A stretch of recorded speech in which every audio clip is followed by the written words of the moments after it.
Well, a very beautiful early good afternoon to you. It's just gone 12 o'clock midday, so it's 12:15.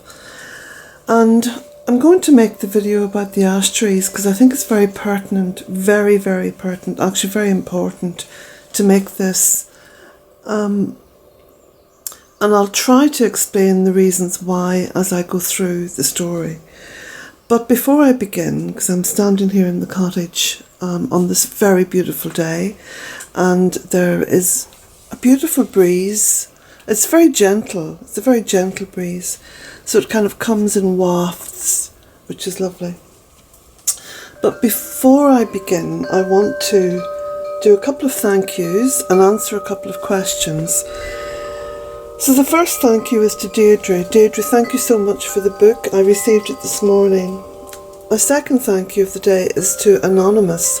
Thank you so much for the note. I received that this morning. And then there's three things that have popped up today, this morning. The first one, which is quite a simple one to answer, which was left as a comment.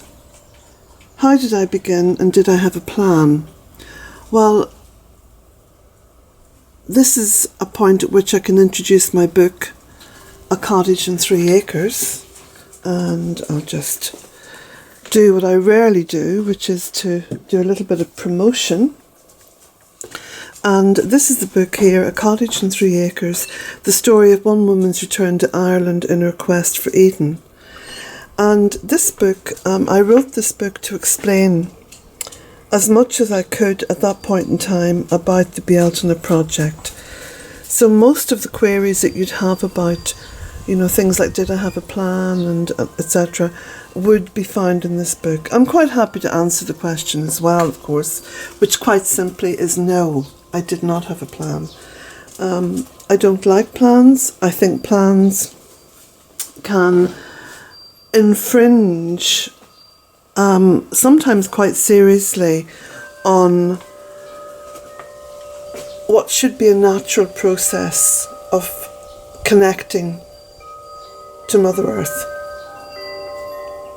Because ideally the best plan has Mother Earth at the very core, and therefore it's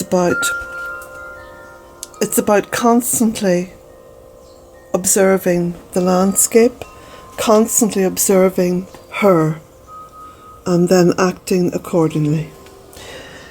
The second comment then was uncontrolled burning. There's been a lot of debate about controlled burning, and I would suggest that many of the people who talk about controlled burning in order to have less forest fires are not talking from experience. Now, I've planted over 1,100 trees. I have a woodland here, and therefore I can speak a little bit from my own experience, which is all I ever try to do, because I don't like repeating what other people say, who are repeating what other people say, and so on and so forth. I think controlled burning is a nonsense. It's a nonsense, and I think it's only applicable to these so-called forestry situations, which are completely man-made. They're completely man-made. They're about monoculture, and where you have a monoculture species, you have ultimate control. So therefore, one would have to do control this and control that, control spraying, control burning, control just about everything. And that's the problem. That's the problem that we have cursed our great Mother Earth with, is this continual need to control. I loathe it, I abhor it to the very deepest core of my being, and I hope that said all I need to say about controlled burning. The last thing I wanted to respond to it's in regards to an interview conducted with the Dalai Lama. Now, I have said before that I have no time for organised religion. that they're all extremely patriarchal. They oppress women and they definitely oppress men. And I have no time for them. That's my personal opinion. I don't go into debates with anyone who has a religion or follows a religion, because that's their own personal choice, and it must be respected. But what I feel able to comment on is when a religious leader makes a public statement. And in the case of the Dalai Lama, he has stated, and it's been reiterated in an interview conducted recently, which I've put a link to on my Facebook timeline, on my Facebook wall, and also on Twitter, where he has said, he was asked if, did he have any thoughts on the next Dalai Lama, if she was to be a female. And he said, she must be attractive. She must be attractive. If she doesn't have a nice face, no one's going to listen to her. Or words to that effect. Anyway, you can have a look at that yourself. I just find that so deeply, deeply offensive. And I also find it incredibly naive. And the reason why I say naive is that these patriarchal religious leaders, of whom I think the majority are male, surround themselves with males. So they're only living in a half world, in a half light, in a half reality. And they become closed off to the actual people who they're supposed to be advising and leading and helping them to develop a spirituality. And I find it deeply offensive. There you go, that's it. So I've said that. Now I can breathe. But so the ash trees.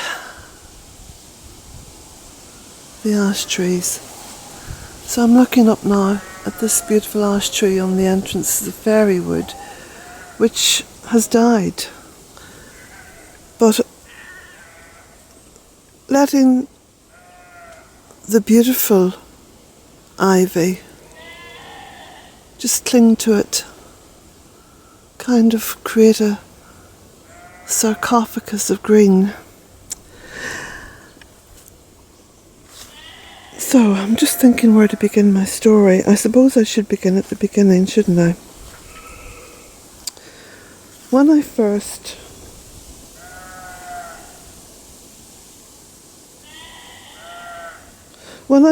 had the incredibly, at the time, nonsensical absolute pull on my very being to come back to Ireland and to try to secure for myself some kind of a small holding, because my means were very modest.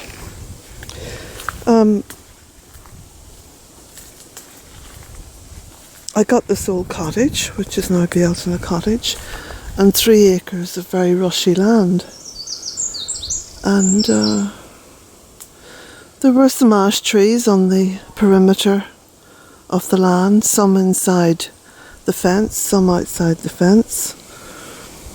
And I had this deep feeling that I should name the cottage Ash Tree Cottage. And some friends, I kind of probably listened more to people in those days, said, oh no, that sounds very, very everyday, you know. It doesn't seem to have much originality to it. And so I thought, okay, this is the month of May, I'll call it Bealtaine Cottage. Because Bealtaine, those of you who have the calendar knows that Bealtaine is the old Gaelic word for May.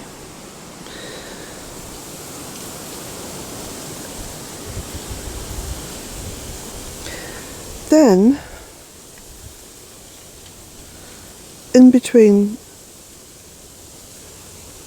making gentle and very cheap renovations on the cottage, I was on the land as often as I could be, once, twice, 3 times a day, just as often as I could, walking the land, strimming the rushes, and developing a sense of where all this was going to begin and where it was going. But then you're familiar with that as well, because that's all part of the story. And within a few months, this little fairy wood here was just completely overgrown. The brambles were 40, 50 feet long, as I describe in my book, A Cottage and 3 Acres. But I eventually got into the centre of it, and lo and behold, I found the fairy tree.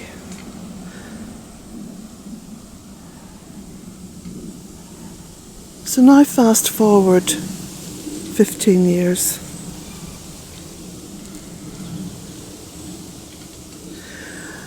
And here I am, trying as hard as I can to keep the fairy tree alive. But I am aware it's going through yet another incarnation. But now this, of course,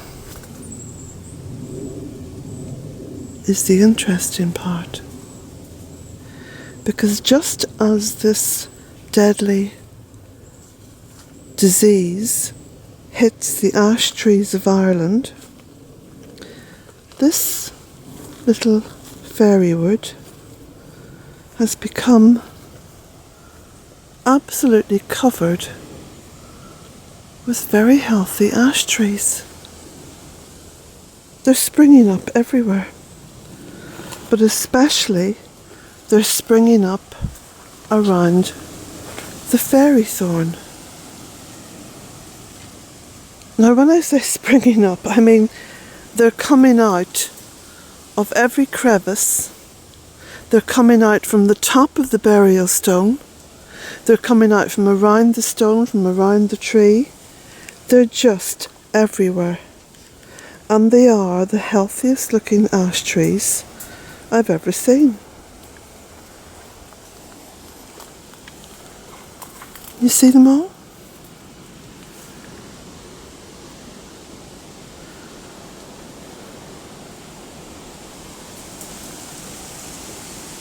And wherever I look, there's ash trees. Look at that one growing up through another tree. Little ones, big ones. They just seem to have leapt out and recreated the fairy wood. And the fairy wood is now becoming like a birthing ground for all these ash trees, but not just a birthing ground, but a nursery. And it's no coincidence that all this is happening right beside the fairy thorn. Because you see, the ash tree in Celtic mythology was one of the great sacred trees. And we're very hard pressed at this point in time in the world that we're in this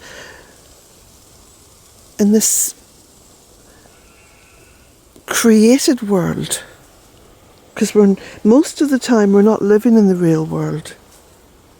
We're living in a conceptual sort of construct that's determined by a very few people, whose only commonality is that they have no feeling for Mother Earth. Do you often think that? The world of celebrity, the world of politician, the world of corporate CEOs,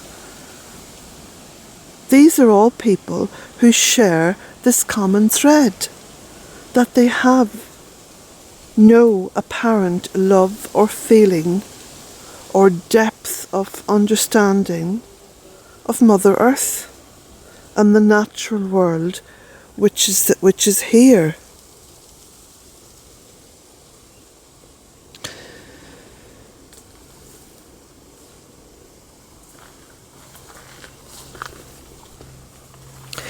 So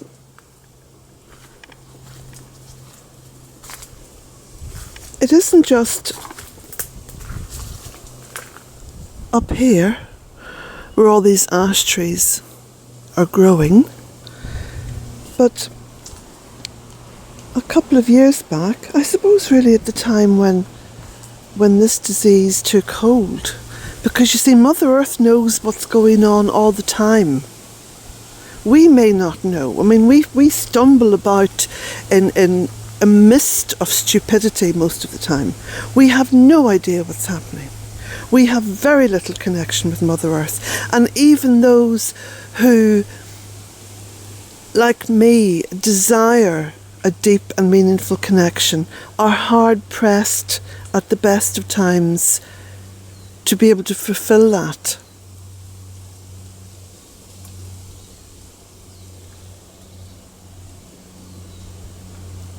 And what I'm seeing here with these ash trees, because there's lots more happening in here, and there's one or two that appear to have the dieback, and you can see here, right? And then the one beside it is perfectly healthy. So there is something going on here with Mother Earth where she is dealing with this, and it's only just beginning to make some kind of sense to me. And you see, another interesting point in all of this is the rowan tree. The rowan tree is connected to the ash, because in fact another name for it is the mountain ash. And of course you all know the story of the rowan tree over on that side of the Fairywood.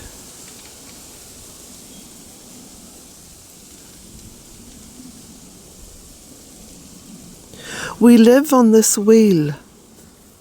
We live on this wheel of birth and life and death and birth and life and death, and it goes on and on and on. And few of us evolve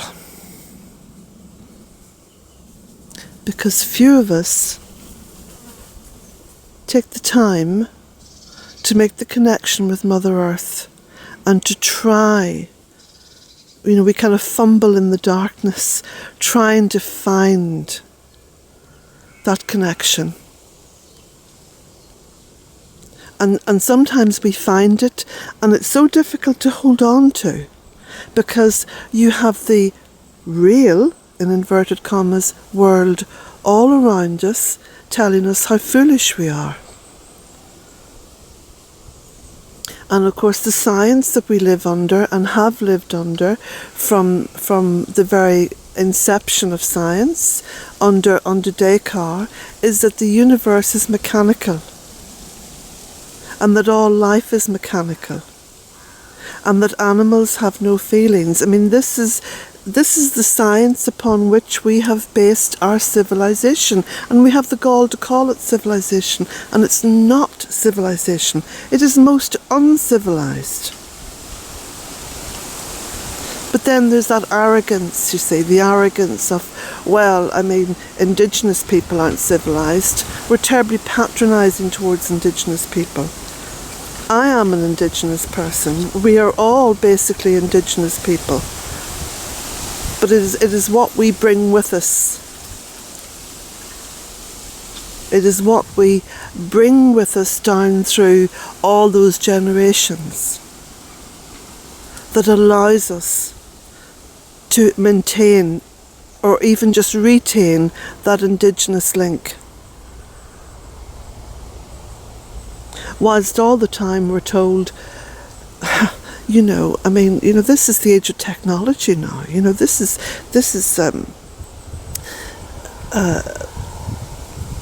is foolish to behave in this way. It's not foolish at all, because one swipe at humankind can have most of us wiped out. And we are responsible for everything that happens, because a good example of that, actually, I'm sure many of you are familiar with what was termed Spanish flu. Spanish flu didn't originate in Spain. It had virtually nothing to do with Spain. Spanish flu, which wiped out millions and millions of people, I don't know what the final toll was. Spanish flu, to my mind, originated in the atrocities of World War I and the inhuman, unhealthy conditions that human beings were subjected to in the name of war. Where you have a monoculture, you're going to have disease. That was perhaps the greatest monoculture of death that ever happened. Can you imagine a monoculture of death?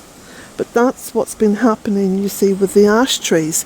It's all coming from that monoculture mind, that extractive mentality. We have to move on from it. And I said yesterday that I felt that I was kind of moving backwards and forwards in time. When I talk about World War I, I can almost feel it. I can almost feel the shock and horror of it, because I'm carrying that in my genetic code. It's all there. Everything that's ever happened is in my genetic code. Now, if I'd have said this 50 years ago, I would probably have been locked up in a mental institution. But we know now we know something about genetic codes and how they work.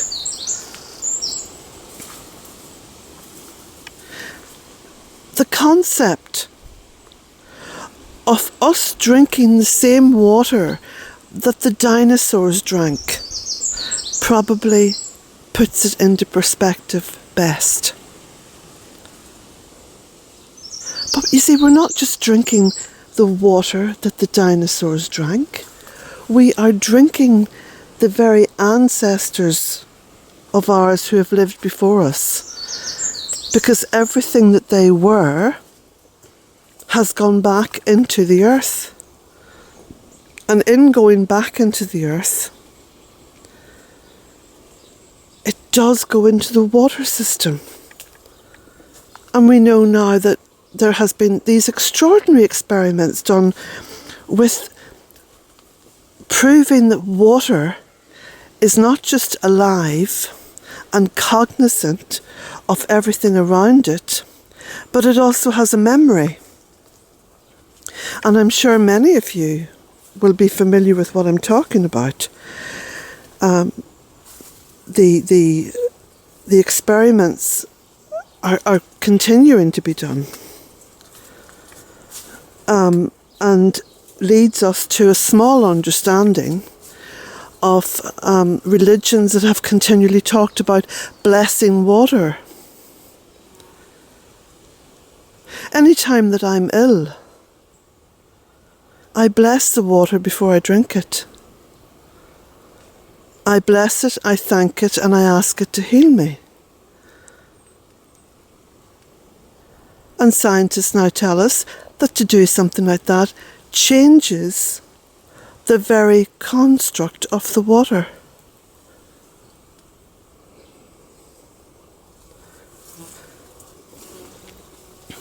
Homeopathy is based on this. And dare I say that one of the most healthiest families that I'm aware of in terms of longevity is the royal family of Great Britain. Both the Queen and Prince Philip are in their 90s. Her mother lived until she was, 100? They have followed medical advice based upon homeopathy. In fact, I think there is a royal homeopathist who is connected to the royal family. And that's all about memory and water having memory. For those of you who would discard what I'm saying, I would urge you to think of this.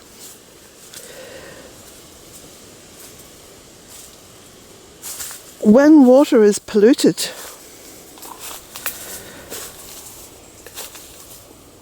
and the water is tested,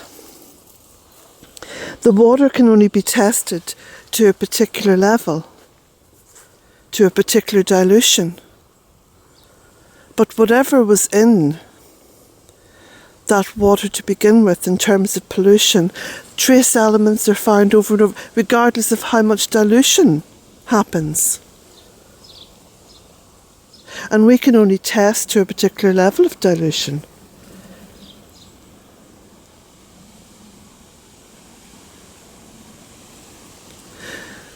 So what's happening? What I'm understanding is happening in the fairy wood now is the beginning of the demise of the fairy thorn before her rebirth, for she will be rebirthed. But during that demise, there is a making way for these young ash trees, which need a safe and sacred place to be grown, to be nurtured.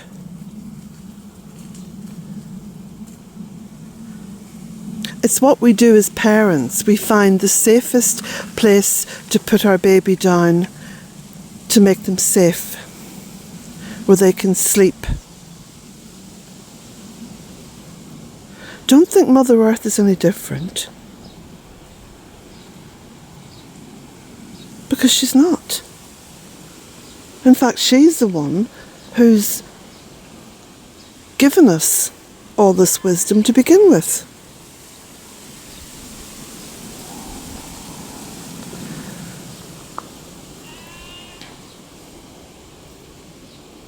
So there's an entire cycle. There's an entire cycle of life and death going on right in the core of Bealtaine Cottage, right down there in that little hollow dip that I call the fairy wood, where everything is different. The energy is different down there, the temperature's different. It's a little hollow in the side of the hill.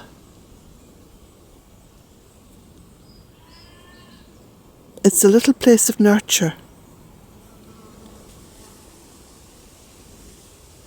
And it's going to be fascinating for me to document what's happening there over the next few years.